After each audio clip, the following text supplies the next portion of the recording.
Durante anos, Giorgia Meloni foi apresentada como um perigo iminente para a democracia europeia. Antes mesmo de governar, já era descrita como autoritária, extremista e herdeira direta de um passado que a Europa jurava ter superado. Falava-se em fascismo, em retrocessos históricos, num novo Mussolini à porta de Roma. Vale esclarecer desde já uma coisa, para que não haja confusão. Isto não é campanha política, nem defesa de partidos ou líderes. É uma análise comparativa, baseada em factos recentes e em padrões que se repetem na política europeia. Dito isso, a narrativa em torno de Meloni não surgiu depois de decisões políticas concretas. Ela foi construída antes. A sentença veio antes do julgamento. Editorial após editorial, a ideia era repetida até se tornar verdade emocional. Não importava o programa, nem as propostas, nem o contexto. O rótulo bastava. Quando Meloni chegou ao poder, o cenário pintado era de ruptura iminente. Esperava-se o colapso das instituições, o ataque às liberdades, o isolamento internacional da Itália. Nada disso aconteceu. As eleições continuaram. A Constituição manteve-se intacta. A imprensa continuou livre. A alternância política não foi suspensa. A Itália não se transformou numa ditadura.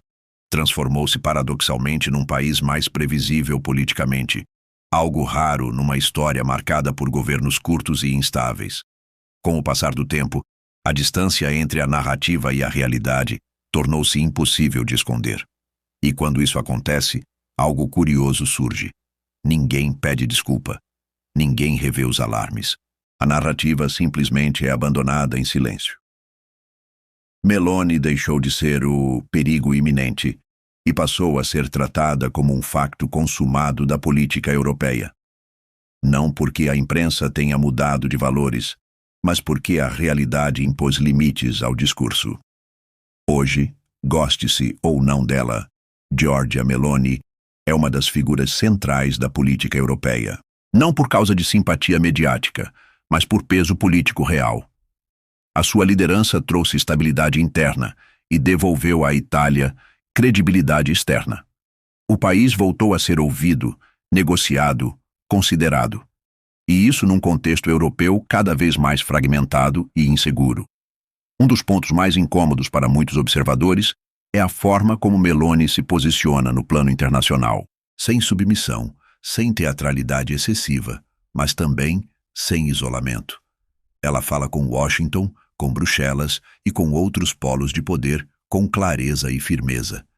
Isso ficou particularmente visível na relação com os Estados Unidos.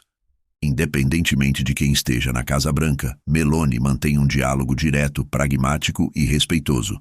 Não há condescendência, não há moralismo performativo. Isso contrasta com outros líderes europeus que confundiram política externa com sinalização ideológica.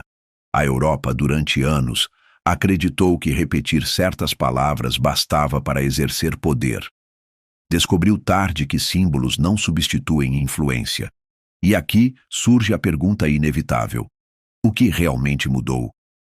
Não foi Meloni. Foi a realidade a desmentir a narrativa. Esse padrão não é exclusivo da Itália. Ele repete-se sempre que surge uma força política fora do consenso dominante. Primeiro vem o rótulo, depois o alarme, por fim, o medo. Em Portugal, esse mesmo guião começa a ser aplicado a André Ventura e ao Chega. As palavras são quase idênticas às usadas no caso italiano.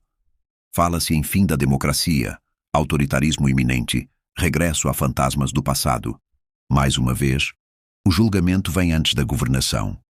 Mais uma vez, o medo precede os factos. Portugal, no entanto, não é um país institucionalmente frágil. Tem uma Constituição rígida. Tem tribunais independentes. Tem separação de poderes. Tem eleições livres e regulares. A ideia de que um único partido ou líder poderia, por vontade própria, destruir tudo isso de um dia para o outro não é apenas exagerada, é intelectualmente desonesta. Quando se trata eleitores como ameaça, não se está a defender a democracia, está-se a deslegitimar o próprio povo. Democracia não é um sistema que garante que só governa quem pensamos ser moralmente aceitável. Democracia é um sistema que aceita o risco da escolha popular e confia nas instituições para corrigir excessos. Quem só aceita a democracia quando vence, não acredita nela. Apenas a tolera temporariamente. A história recente mostra que gritar fascismo sempre que se perde uma eleição não fortalece as instituições. Pelo contrário, desgasta o conceito, banaliza o termo e cria desconfiança. Quando tudo é fascismo, nada é fascismo. Quando todo adversário é tratado como inimigo da democracia, a própria democracia perde significado. A lição italiana é clara. Narrativas podem dominar o debate durante algum tempo, mas não sobrevivem indefinidamente ao teste da realidade. Ignorar essa lição não torna a democracia mais segura, torna o debate mais pobre. Menos medo ideológico não significa ausência de vigilância. Significa substituir histeria por análise. E mais honestidade intelectual não significa concordar com todos. Significa admitir quando a realidade não confirma aquilo que se prometeu temer.